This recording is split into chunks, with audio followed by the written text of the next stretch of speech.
doing what has to be done. You don't do this for the fame and the glamour of it all. When you went to St Martin's in the first year, you go to Paris, and the idea is that you're meant to go to exhibitions. But we just spent all of our time wangling our way into various shows. So we went to this show, and it was all very floral, and there was chiffon, and Lee was going, well, that's rubbish, oh my God, this is just the worst show ever, I bloody hell. Givenchy, that's a load of crap, that's for, old ladies. I never, ever want to work somewhere like that. La haute couture française à l'heure britannique. Après le départ de John Galliano pour Christian Dior, c'est un Écossais, Alexander McQueen, qui a pris en main la collection Givenchy et ses modèles de l'été 97. It was a really exciting time to be covering the industry because it was changing, it was evolving. People like Bernard Arnault were buying up small family brands and then turning them into global corporations. And first he brought in John Galliano, and after 2 years moved John over to Dior, and then needed another new young hot flavor for Givenchy. And so he said, why did he want you? He said when I was hired that I was his horse. Yeah. I don't know if that's in looks or what, but he said I was his horse he betted on. I was living with Lee when Givenchy called, and he thought that they wanted him to design a handbag. And I'm like, wow, cool, man, Next thing I know, he comes in and he basically says that they've asked him to be creative director of Givenchy, and I was like, you are kidding me. He called me at work, and then he said, they've offered me this job. Now, if I move to Paris, will you come with me? And I was like, yeah, of course. It was exciting and also quite scary as well, because it was still that honeymoon period of our relationship. Why did you go to Givenchy, having already created your own name, having won British Design of the Year twice in a row? For one reason, the money was good. But then what I do with the money from Givenchy, I put it straight back into McQueen, and it helps me employ people from McQueen to build my own company up. Very talented people that he brought with him to Givenchy. What a team, man. He told me I will need a team to work with me, so I was thinking of you. So think about it and let me know. There's nothing to think about it. Of course I take the job. We took an aeroplane from City Airport. We were the weirdest people in the plane. It was all like businessmen, and we were there with our bleached jeans, with a lot of attitude. Which one? It's in Japan. Really? Wow, I can't.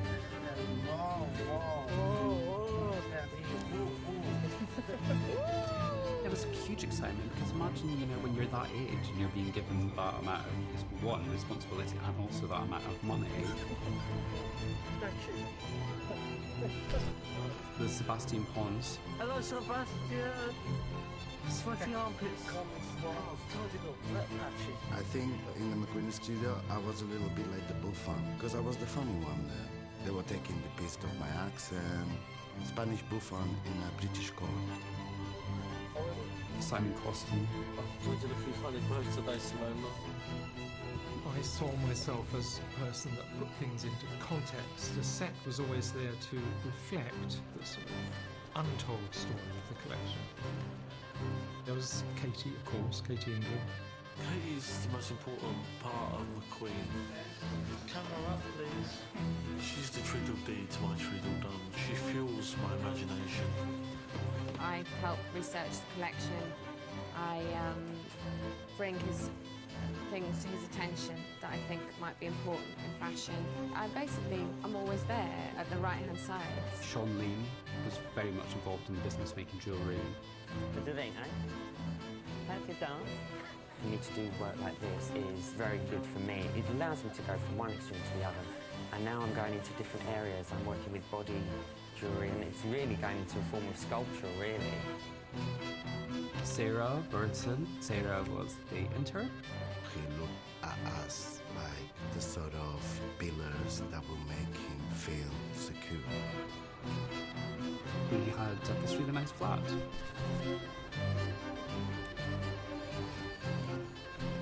I love the area. I'm in Plastic Ocean. Hello.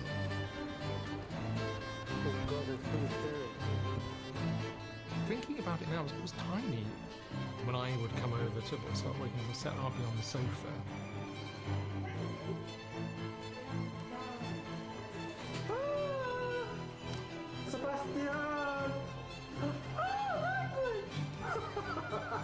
I always ended up sleeping in this room because Lee was always collapsing on the sofa. Yeah, fucking right. We had a driver, so we got driven everywhere. Oh, wait a minute, you've gone blurry, Gary. That's better. Say hello to the people in England. Such fun.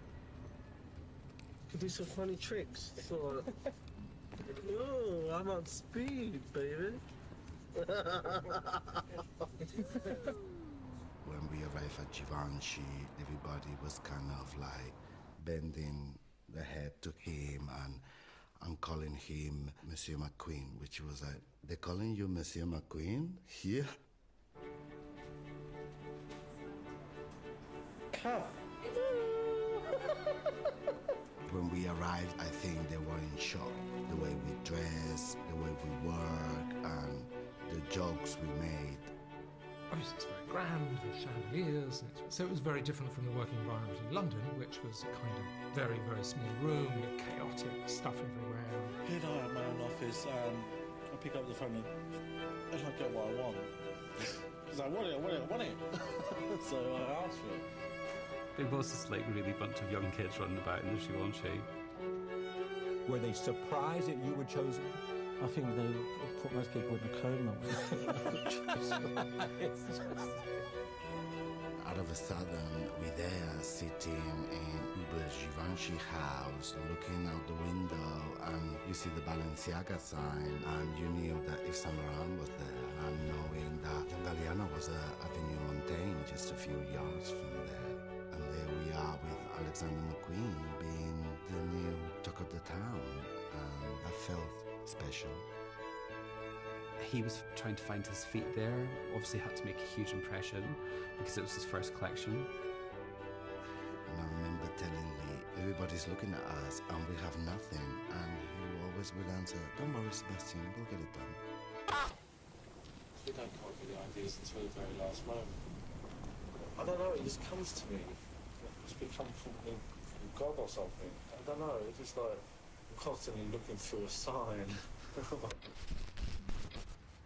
This is Paris and Paris chic. This is Givenchy, this is not McQueen. This is where elegant suits are made and fantastic fabrics are used. I mean, it's going to take my own label, McQueen, another 40 years to get the reputation this one has. I remember once we saw this beautiful work. Lee asked Catherine Delon, who was the charge of the atelier, who's done this fabulous work. She's not allowed to come in. It's like, what do you mean she's not allowed to come in? Please let her in. I remember from that day on, Lee wanted to see the person who has worked directly with the garment. And I think they loved that. This is the Bet Lynch dress. And we also treated it, bonding plastic over the top for raincoats. So you get the whole ensemble. None of us spoke French, and the French atelier didn't speak English. Lee would actually kind of like draw in the air how we would have to be. Mais il y a des jupes. Yeah. Yeah, it's okay. Il y a jupe et Oh, jupe. jupe. Oh. Des petites jupes. Oh, it's okay. I think.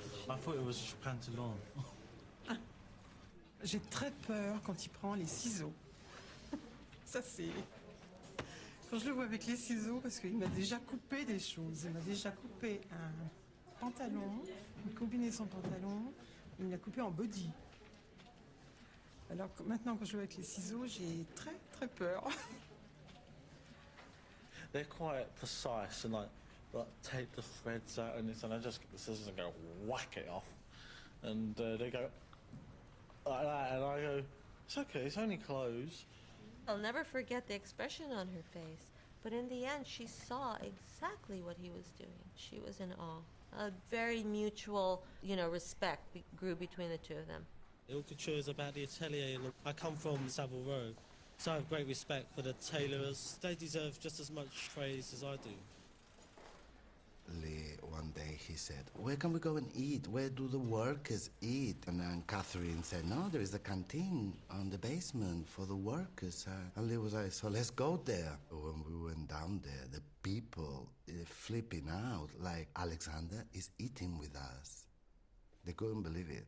These fashion houses, they treat the designer like he's a king, and they treated Lee like a king. But Lee didn't want to behave like a king. Lee wanted to behave like a regular person.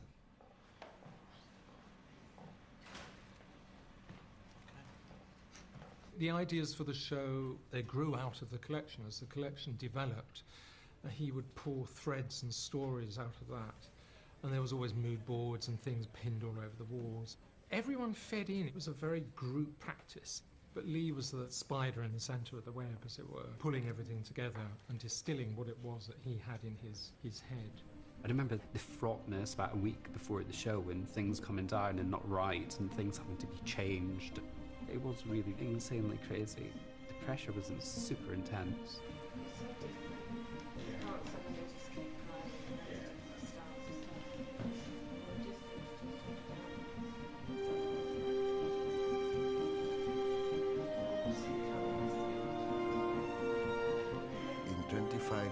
To put a 55 outfit collection together is not an easy task.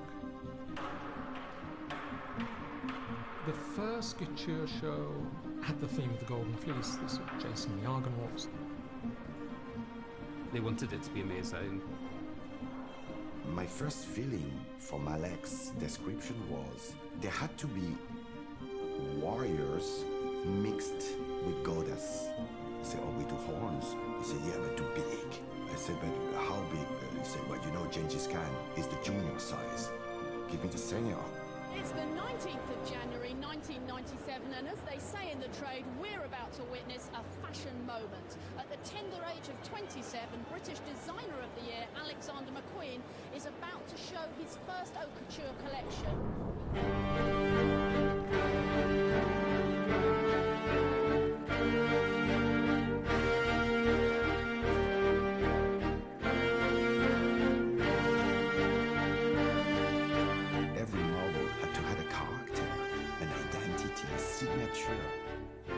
Every single girl could have been shown alone. Where the inspiration come from, he told me, from the logo. The logo is the G's, which looks like Greek motif, and the Givenchy label is white and gold. And always with Lee's collections, you know, there were some pieces where you were, that's rather risque. I think a lot of the press focused on the ones that were a little bit more crazy or a little bit, you know, unwearable. French designers were complaining and saying, oh, you know, they're not even French and they're taking over Givenchy. Look what he's doing to Givenchy. I think it was them saying, I'm still going to be who I am. Regardless that you put me in this posh space, I'm still who I am. I like that they stayed true to who they were. They actually brought England into Paris in their own unique way. People were talking. Fashion editors, he's a big mouse, he has a big head, the British, what does he think? And then I understood that basically the world was against him. And you go to do your first show. It's not a huge success. No? No, that's true. Well done. They were wishing to see him crash and be destroyed. They have claws and they have knives and they're throwing everything into your back, which is fine because I'm a good fighter. But I remember us afterwards, you know, Lee was, hellish, yeah. That was a really hard night. It was a difficult night after that. Just a few punches and arguments.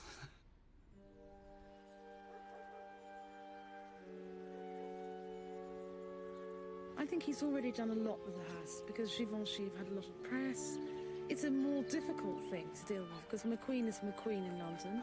Givenchy is taking over from another man in Paris. As Alexander says himself, it's like taking a dinosaur out of the sea, and I think in one season he's done that. So I think in a year he will have done 20 times that. Givenchy changed everything. The fun times were over.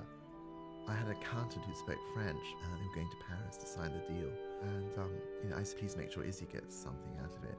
And then my accountant did ask McQueen, and McQueen said, Izzy, no, not about money. When the money did come, and Alexander cut her out, that was very tough. The friendship changed. She was so hurt with rejection. She should have created a buzz. She'd had a salon at Givenchy. She'd have made it the most happening place in Paris. I do remember going to Hills straight after the takeover at Givenchy. Like, you cannot imagine the tension between the two of them in this room. These designers think that you made me. And it's never been about... No, they don't. They know that What do they do? Because you see it all the time in the press. You see them like, oh, Isabella Blow responsible for Philip Treacy and Alexander McQueen. No, they say... They do just say that. But the thing is, it's never been about that for me and you. Does that really annoy you that they always put Steve Stratton as discovered by Isabella Blow? Does it really piss you off? No, not at all, because Izzy has helped me a lot in that way, but not in a way that she's all like, you know, she does it because she loves my clothes, not because she loves me. Exactly. That's the point. Oh. Because I can't stand her guts. I'm joking. I do remember sitting there thinking to myself, please lay off Izzy, because she's done nothing but help you, but you seem to be giving her a really difficult time. Izzy Kingmaker is the man she championed, and then he resented that and wanted to be his own man, so there was no position for Isabella Blow at Givenchy. Punishment. And I remember McQueen turned to me and said, I'm the tycoon now, Detmar. And it wasn't meant affectionately. We had a policy, don't show hurt, don't show weakness. Keep your head up, keep proud, keep fighting. Something will turn up. It's got to. His star ascended, and hers didn't as much. And, you know, he slightly abandoned her. And then Izzy suddenly got this job at the Sunday Times, and McQueen said, you've been resurrected, Izzy. And yeah, I thought, oh, no thanks to you, mate. I saw myself within the press and in the public eye as the gazelle, and the gazelle always got eaten. And that's how I see human life. We can all be discarded quite easily. The fragility of designers' time in the press. And there you go. It's a jungle out there. I went to his London studio and he was talking about the haute couture show. I tried to please them and then I fucked it up. So I'm gonna do my own thing. It's gonna be very McQueen the next one. Fuck you. Fuck you, all of you. I'm going to show you. We went from this sort of the hallowed halls of Givenchy into the sort of rough, gritty borough market. People just sweeping and washing fruit and veg. No, it's nice to show them the rough part of London, make them a bit scared, look over their shoulder once in a while. It's nothing to do with couture. Now you forgot Givenchy. We're in another chapter, in another world, in another McQueen. The London shows were always, the audience, the expectation was so great. The shows in Paris were far more formal and reserved. People would scream their heads off in London. It was crazy, people literally fighting to see the catwalk. Lee just running from model to model and screaming and shouting at everyone. Start the show, just get back out there. And just always moving, always dressing and dressing, actually, together.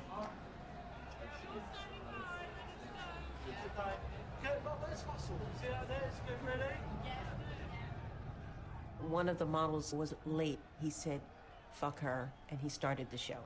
He used to go, right, dudes, just go for it. He used to psych me up, and I used to literally get out into the catwalk and go, rah!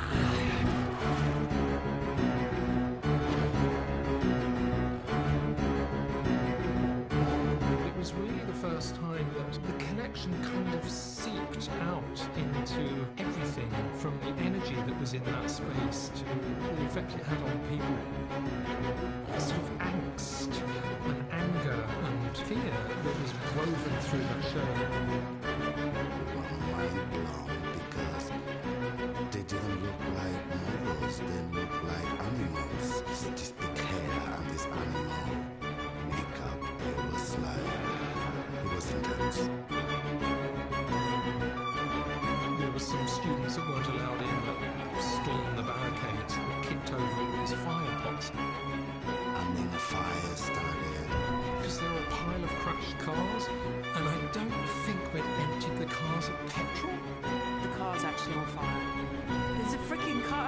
fire on the catwalk.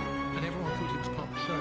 And he's going, don't you dare go out there with fire extinguishers. To just keep sending them out, keep sending them out.